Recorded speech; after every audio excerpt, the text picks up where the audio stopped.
ಈಗ RSS ಪಥಸಂಚಲನ ವಿಚಾರ ಈಗಾಗಲೇ ನಾವು ಅನುಮತಿಯನ್ನ ಕೊಟ್ಟಿದ್ದೀವಿ ಅನ್ನುವಂಥದ್ದನ್ನ ಎಜಿ ಶಶಿಕಿರಣ್ ಶೆಟ್ಟಿ ಅವರು ಇವತ್ತು ಕೋರ್ಟ್ನ ಗಮನಕ್ಕೆ ತಂದಿದ್ದಾರೆ. ನವೆಂಬರ್ 16ನೇ ತಾರೀಕೇನೆ ಪಥಸಂಚಲನ ನಡೆಯುತ್ತೆ, ಅದಕ್ಕೆ ನಾವು ಅವಕಾಶ ಕೂಡ ಕೊಟ್ಟಿದ್ದೀವಿ ಅನ್ನುವಂಥದ್ದನ್ನ ಹೇಳಿದ್ದಾರೆ. ಸೊ ಹಾಗಾಗಿ ಈಗ RSS ಪಥಸಂಚಲನಕ್ಕೆ ಷರತ್ತುಬದ್ಧ ಅನುಮತಿಯನ್ನ ನೀಡಲಾಗಿದೆ. ನವೆಂಬರ್ 16ರಂದನೇ ಈ ಪಥಸಂಚಲನ ನಡೆಯುತ್ತೆ ಅನ್ನುವಂಥದ್ರ ಬಗ್ಗೆ ಈಗಾಗಲೇ ಎಜಿ ಶಶಿಕಿರಣ್ ಶೆಟ್ಟಿ ಅವರು ಕೂಡ ಹೇಳಿದ್ದಾರೆ. ಕಲಬುರಗಿ ಹೈಕೋರ್ಟ್ ಪೀಠಕ್ಕೆ ಎಜಿ ಶಶಿಕಿರಣ್ ಶೆಟ್ಟಿ ಅವರು ಕೊಟ್ಟಿರುವಂತಹ ಮಾಹಿತಿ ಇದು. ಒಂದು ಬಾರಿಯ ಅವಕಾಶವಾಗಿ ಮಾತ್ರ ಅನುಮತಿಯನ್ನ ಕೊಟ್ಟಿದೆ ಸರ್ಕಾರ ಅಂತ, ಅಂದ್ರೆ ಒನ್ ಟೈಮ್ ಮಾತ್ರ ಇದು ಅನ್ನುವಂಥದ್ದು. ಸುಮಾರು 800 ಜನರ ಪಥಸಂಚಲನಕ್ಕೆ ಅನುಮತಿ ಕೇಳಲಾಗಿತ್ತು. ಆದ್ರೆ ಜಿಲ್ಲಾಡಳಿತ 800 ಕೊಡಕ್ಕಾಗಲ್ಲ, 300 ಜನ ಮಾತ್ರ ಪಥಸಂಚಲನದಲ್ಲಿ ಭಾಗವಹಿಸಬಹುದು ಅಂತ ಅನುಮತಿ ಕೊಟ್ಟಿದ್ದಾರೆ. ಅಲ್ಲಿಗೆ 300 ಕಾರ್ಯಕರ್ತರು, 25 ಬ್ಯಾಂಡ್ ವಾದಕರಿಗೆ ಮಾತ್ರ ಅನುಮತಿ ಇದೆ. ಎಲ್ಲಾ ಅಂಶಗಳನ್ನ ಪರಿಗಣಿಸಲಾಗಿದೆ ಅಂತಲೂ ಕೂಡ ಎಜಿ ಶಶಿಕಿರಣ್ ಶೆಟ್ಟಿ ಅವರು ಕೋರ್ಟ್ಗೆ ಈಗ ತಮ್ಮ ಒಂದು ಹೇಳಿಕೆಯನ್ನ ದಾಖಲು ಮಾಡಿದ್ದಾರೆ. ಸೊ ಅಲ್ಲಿಗೆ 50ಕ್ಕೇರಿಸಿ ಅಂತ ಹೇಳಿ ಹೈಕೋರ್ಟ್ ಕೂಡ ಸೂಚನೆಯನ್ನ ಕೊಡ್ತು. ಈ ಸಂದರ್ಭದಲ್ಲಿ ಬ್ಯಾಂಡ್ ವಾದಕರ ಸಂಖ್ಯೆಯನ್ನ 25ಕ್ಕೆ ಪರ್ಮಿಷನ್ ಇದೆ, ಬಟ್ ಹೈಕೋರ್ಟ್ ಹೇಳಿರುವಂತಹ ಸೂಚನೆ ಅಂತ ಹೇಳಿದ್ರೆ ಈಗ 50ಕ್ಕೆ ಅದನ್ನ ಏರಿಕೆ ಮಾಡಿ ಅಂತ ಹೇಳಿ. ಸೊ ಹಾಗೆ ಎಲ್ಲೂ 300 ಕಾರ್ಯಕರ್ತರಿಗೆ ಮಾತ್ರ ಏನ್ ರೆಸ್ಟ್ರಿಕ್ಷನ್ ಹಾಕಿದ್ದಾರೆ ಅದ್ರ ಬಗ್ಗೆ ಇನ್ನು ಕೂಡ ಹೈಕೋರ್ಟ್ ಏನು ಕಮೆಂಟ್ ಮಾಡಿರೋ ಹಾಗಿಲ್ಲ. ಅಲ್ಲಿಗೆ 800 ಜನಕ್ಕೆ ಅಂತ ಕೇಳಿದ್ರು, ಬಟ್ ಇವರು 300 ಜನಕ್ಕೆ ಮಾತ್ರ ಅವಕಾಶವನ್ನ ನಾವು ಕೊಟ್ಟಿದ್ದೀವಿ. ಈಗಾಗಲೇ ಜಿಲ್ಲಾಡಳಿತ ಎಲ್ಲ ಸಿದ್ಧತೆಗಳನ್ನ ಕೂಡ ಮಾಡ್ಕೊಂಡಿದೆ ಅನ್ನುವಂಥದ್ದನ್ನ ಹೇಳ್ತಾರೆ. 300 ಕಾರ್ಯಕರ್ತರು ಮತ್ತೆ 25 ಬ್ಯಾಂಡ್ ವಾದಕರಿಗೆ ಅನುಮತಿಯನ್ನ ಕೊಟ್ಟಿದ್ದೀವಿ. ಕೆಲವು ಕಡೆ 100ರಿಂದ 150 ಜನರ ಪಥಸಂಚಲನ ಈಗಾಗಲೇ ಈ ಹಿಂದೆ ನಡೆಸಿದ್ದಾರೆ. ಸೊ ಎಲ್ಲಾ ಅಂಶಗಳನ್ನ ಪರಿಗಣಿಸಿನೇ ನಾವು ಈ ಒಂದು ನಿರ್ಧಾರಕ್ಕೆ ನಮ್ಮ ಸರ್ಕಾರ ಬಂದಿದೆ ಅನ್ನುವಂಥದ್ದನ್ನ ಎಜಿ ಶಶಿಕಿರಣ್ ಶೆಟ್ಟಿ ಅವರು ಹೇಳಿದ್ದಾರೆ. ಸೊ 800 ಜನರಿಗೆ ಅನುಮತಿ ಕೇಳಿದ್ರು ಇವರು, 800 ಜನ ಪಥಸಂಚಲನದಲ್ಲಿ ಭಾಗಿಯಾಗ್ತಾರೆ ಅಂತೇಳಿ. ಅದರಲ್ಲಿ 300 ಜನರಿಗೆ ಮಾತ್ರ ಈಗ ಸದ್ಯಕ್ಕೆ ಅವಕಾಶ ಇದೆ.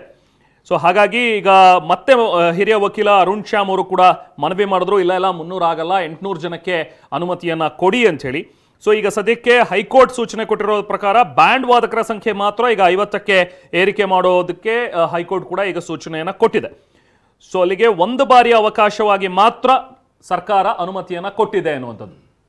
ಬನ್ನಿ ಮತ್ತಷ್ಟು ಡೀಟೇಲ್ಸ್ ಪಡೆಯೋಣ. ನಮ್ಮ ಪ್ರತಿನಿಧಿ ರಮೇಶ್ ನಮ್ಮ ಜೊತೆಗೆ ಸಂಪರ್ಕದಲ್ಲಿದ್ದಾರೆ. ರಮೇಶ್, ಬಹಳ ನಿರೀಕ್ಷೆ ಇದ್ದಂತಹ ಒಂದು ತೀರ್ಪು ಏನಾಗಬಹುದು ಕೋರ್ಟ್ನಲ್ಲಿ, ಏನ್ ತೀರ್ಪು ಬರಬಹುದು ಅಂತ ಎಲ್ಲರೂ ಕೂಡ ನಿರೀಕ್ಷಿಸ್ತಾ ಇದ್ರು. ಕೊನೆಗೂ ಸರ್ಕಾರನೇ ಹೇಳಿದೆ ಈಗ 300 ಜನರಿಗೆ ನಾವು ಅವಕಾಶ ಕೊಟ್ಟಿದ್ದೀವಿ, 25 ಬ್ಯಾಂಡ್ ವಾದಕರಿಗೆ ಅಂತೇಳಿ. ಈಗ ಹೈಕೋರ್ಟ್ ಏನ್ ಹೇಳಿದೆ ಈ ವಿಚಾರವಾಗಿ? 50ಕ್ಕೆ ಏರಿಸಬೇಕು ಅನ್ನೋದು ಒಂದು ಪಾಯಿಂಟ್ ರಮೇಶ್. ಹಾಗೆ ಜನ 800 ಏನ್ ಕೇಳ್ತಾ ಇದ್ರಲ್ಲ ಅದ್ರ ಬಗ್ಗೆ ಏನಾದರೂ ಡಿಸಿಷನ್ ಆಗಿದೆಯಾ? ಇದ್ರ ಬಗ್ಗೆ ಅಪ್ಡೇಟ್ಸ್ ಏನಿದೆ ರಮೇಶ್?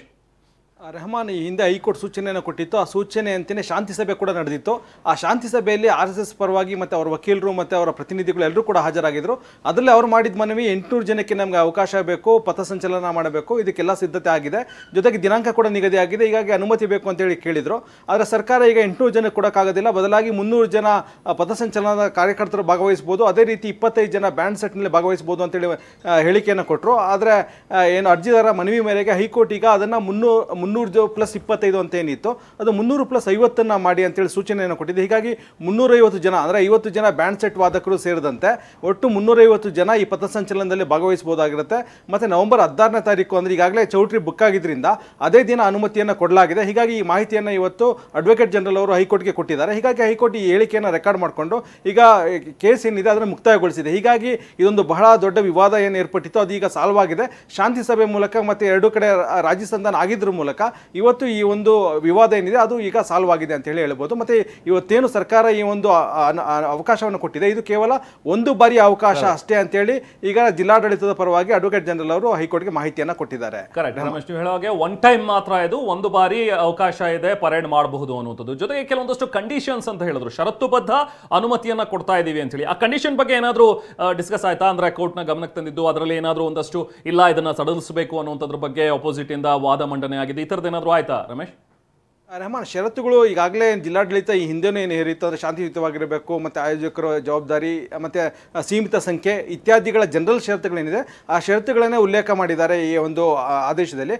ಅದೇ ರೀತಿ ಹೈಕೋರ್ಟ್ ಯಾವುದೇ ಹೊಸ ಷರತ್ತನ್ನು ವಿಧಿಸಿಲ್ಲ. ಜೊತೆಗೆ ಸರ್ಕಾರ ಏನು ಕೇವಲ 300 ಕಾರ್ಯಕರ್ತರಿಗಷ್ಟೇ ಅವಕಾಶ ಕೊಟ್ಟಿದ್ದು, ಇದಕ್ಕೆ ಆಕ್ಷೇಪನೆ ಎತ್ತಿದ್ರು ಅರ್ಜಿದಾರ ಪರ ವಕೀಲರು. ಅಟ್ಲೀಸ್ಟ್ ಅದನ್ನು 600ಕ್ಕೆ ವಿಸ್ತರಿಸಬೇಕು, 600 ಜನಕ್ಕೆ ಅವಕಾಶ ಕೊಡಬೇಕು ಅಂತೇಳಿ ಮನವಿ ಮಾಡಿದ್ರು. ಆಗ ಅಡ್ವೊಕೇಟ್ ಜನರಲ್ ಅವರು ಎಲ್ಲ ಅಂಶಗಳನ್ನು ಪರಿಶೀಲನೆ ಮಾಡಿ ಈ ಒಂದು ಸಂಖ್ಯೆಯನ್ನು ನಿಗದಿ ಮಾಡಲಾಗಿದೆ. ಕೆಲವು ಕೆಲವು ಕಡೆಗಳಲ್ಲಿ 100 ಜನ 150 ಜನ ಕೂಡ ಪಥಸಂಚಲನದಲ್ಲಿ ಭಾಗಿಯಾಗಿರುವಂಥ ಉದಾಹರಣೆ ಇದೆ.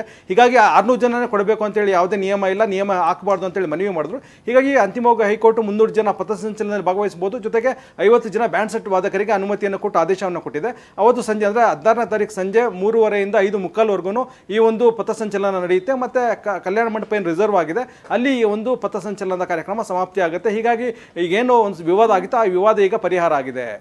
ರಮೇಶ್ ಹೋಲ್ಡ್. ಮತ್ತೊಂದು ಸುದ್ದಿ ಇದೆ, ಮತ್ತೆ ನಿಮ್ಮ ಹತ್ರ ನಾನು ಮಾತಾಡ್ತೇನೆ ಆ ವಿಚಾರವಾಗಿ.